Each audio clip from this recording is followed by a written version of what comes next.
배우 송윤아 씨가 악플러들을 상대로 형사고소를 결심했습니다. 악성 댓글, 루머에 강경 대응으로 나서는 스타들이 늘고 있는데요. 자세한 소식을 머니투데이 전영화 기자와 함께 나눠보겠습니다. 안녕하세요. 안녕하세요. 예, 배우 송윤아 씨가 악플러들을 형사고소하겠다 이런 결심을 내비쳤어요. 악플러를 고소한다는 걸 외부에 알린다는 것 자체가 전쟁을 불사하겠다는 뜻이겠죠. 예. 송윤아의 법정 대리인인 법무법인 세종의 임상혁 변호사가 이제 24일 보도자료를 배포했는데요.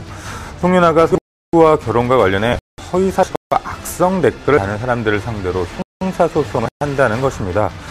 보도자료에 따르면 송윤아는 2009년 설경구와 결혼한 뒤 엄청난 악플과 루머에 시달려 왔는데요. 송윤아는 결혼 당시에는 관심을 받는 연예인들에 대한 일과성 행사로 생각해서 차차 정상을 찾아가기를 기다렸지만 악성 댓글이나 욕설의 정도가 일반 상식을 벗어나고 있고 특히 아니면 말고 식의 허위의 글이나 악의에 찬 노골적인 비방과 욕설 등으로 점점 진화하면서 정상적인 사회활동이 어려울 지경에 이르렀다고 합니다. 예, 송윤아 씨가 이미 악플러들을 상대로 이제 고소장을 제출한 상태인데요. 예, 송윤아는 허위가 명백하거나 악의에 찬 노골적인 비방과 욕설 등을 담은 블로그 혹은 기사 댓글을 중심으로 증거 채집을 해서 1차로 지난 20일을 강남경찰서에 고소장을 제출한 상태고요. 이들뿐 아니라 다른 악플러들도 그 증거자료가 확보되는 대로 전환 형사 고소를 진행하기로 했습니다. 사실 송윤아 설경구 부부는 인터넷상에서 노골적으로 자행되는 악플과 루머에 대해 그동안 정말 많이 참아왔는데요. 실제로 몇 차례 소송을 하려다가도 시간이 지나면 해결되겠지라는 생각으로 참아왔습니다. 그런데 이제는 더 이상 참을 수 없을 때까지 왔다고 생각하는 것 같고요. 악플러를 잡아도 쉽게 용서해 줄 것 같지도 않습니다. 송윤아의 남편인 설경구가 아이돌 그룹 JYJ 소속사 CJ 엔터테인먼트 소속인데요.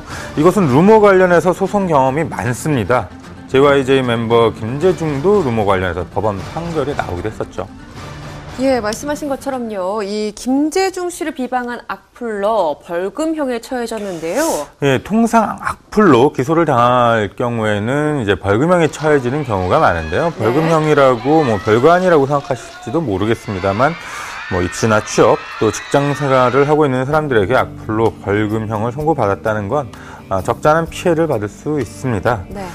김재중에게 고소당한 명문대생도 그런 경우인데요. 이 악플러는 2012년에 인터넷 게시판에 김재중의 가족관계와 성적 취향과 관련해서 인터넷에 떠도는 소문들을 자의적으로 해석하고 또 확대 재생산하고 악의적으로 왜곡했다며 벌금형을 받았습니다. 김재중 소속사 CJ 엔터테인먼트는 이 악플러뿐만이 아니라 악성 루머를 많이 퍼뜨리는 네티즌들을 추가로 경찰에 수사 의뢰를 했고요. 이건 뿌리를 뽑겠다는 뜻이겠죠. 예, 최근에는요, 이렇게 연예인들이 이런 악성 댓글이나 루머들에 대해서 강경하게 좀 대응을 해나가는 그런 모습들이 점점 더 늘고 있는 것 같은데요. 예, 과거와는 이제 분위기가 많이 바뀐 것 같습니다. 예. 예전에는 연예인이면 어느 정도 사생활에 피해를 줘도 괜찮다는 분위기도 있었고, 또 악플러도 화장실 낙서를 갖고 콩밥까지 먹이는 건 좀 그렇지 않냐는 분위기도 있었습니다. 네. 악플러를 고소해서 잡은 경우에도 봐주는 경우가 많았죠. 하지만 요즘은 달라졌습니다. 2010년이죠. 타블로가 명예훼손 혐의로 악플러들을 고소하면서부터 사회적인 인식이 가장 많이 바뀌지 않았나 싶은데요. 타블로는 학력 위조를 했다면서 집단적인 왕따까지 당했었는데요. 명예훼손으로 고소를 해서 악플러들이 법원에서 선고를 받았죠. JYJ는 2012년에도 명예훼손과 허위사실 유포 혐의로 악플러를 고소했었는데요. 미성년자인 경우에는 또다시 악플을 달릴 경우에는 처벌하겠다는 각서를 받았고 성인들은 법원까지 갔습니다.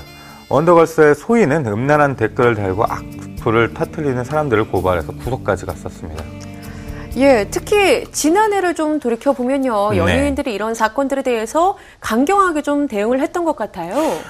일단 송혜교가 악성 루머를 퍼뜨리는 사람들을 고소해서 24명이 약식 기소를 당했었죠. 네. 아이유는 결혼과 임신서를 유포한 사람들을 고소했었습니다. 소속사의 권유로 고소를 취하긴 했지만 최초 유포자는 사회봉사 200시간을 받았고요. 미스 A 수지는 성적으로 비하한 사진을 유포한 사람을 명예훼손으로 고소를 했고요. 이영애도 루머와 명예훼손으로 악플러를 고소를 했었습니다. 백지영은 유산의 아픔마저 놀림감으로 삼는 악플러를 고소를 했었죠. 예, 그런데 이렇게 스타들이 계속해서 악플러들을 상대로 이렇게 좀 강경하게 대응을 해왔단 말이죠. 네. 그런데 이런 댓글들은 좀 쉽게 근절이 되지가 않는 것 같아요. 왜일까요? 조금씩 바뀌고는 있지만 너무 더딘 것 같습니다. 계도도 좋지만 우선 처벌이 너무 약한 것도 문제를 방치하는 한 원인이라고 생각이 드는데요. 많은 연예인들이 악플러를 상대로 고소를 할 때 3번 놀란다고 합니다. 네. 먼저 소송을 진행하는 변호사들이 너무 무심해서 놀란다는데요. 예. 오히려 고소를 하면 이런 루머가 돈다는 걸 사람들이 더 많이 알지 않겠냐고 하는 경우가 많답니다. 억울한 루머로 죽을 것 같지만 남의 일이라고 너무 무심한데 분노를 터뜨리는 경우가 많다고 하고요. 두 번째로 악플러를 잡으면 너무 멀쩡한 사람들이라 놀란답니다. 특히 악플을 다는 사람들이 10대들이 많다고 생각하는 경우가 있는데요. 네. 과거에는 실제로 그렇기도 했고요. 하지만 요즘은 20대 대학생이나 30대 직장인들이 상당히 많다고 합니다. 송혜교 악플러들이 그랬죠. 세 번째로는 잡힌 악플러들이 그렇게 뻔뻔해서 놀란다는데요. 네. 용서를 비는 사람들도 많지만 자기도 이제 피해를 많이 봤으니까 봐달라는 식으로 뻔뻔하게 대처하는 사람이 많답니다. 아이유 악플러가 그런 경우죠. 예, 그러면 앞으로도 이런 악플러들을 상대로 한 연예인들의 소송이 계속될까요? 아무도 당분간은 끊이지 않을 것 같은데요. 하지만 한 가지 명심해야 할 것은 법적인 처벌은 약하지만 정신적인 고난과 사회생활은 심각한 지장을 받을 수 있다는 점입니다. 많은 연예인들이 형사소송만 일단 걸었다는 건 경우에 따라서는 민사소송도 건다는 뜻인데요. 민사소송은 보통 3에서 4년가량 진행이 되죠. 네. 법원에 왔다 갔다 해보신 분들은 아시겠지만 일상생활이 쉽지는 않습니다. 입시나 취업, 직장생활에도 상당한 악영향이 있겠죠. 성폭력범 같은 경우는 명단을 공개를 하는데요. 악플도 비단 연예인뿐만이 아니라 사회 전반에 악영향을 미치기 때문에 나중에는 성폭력범처럼 공개되지 않는다는 법도 없겠죠. 괜히 장난으로 돌을 던졌다가 자기도 크게 다칠 수 있다는 걸 명심해야 할 것 같습니다.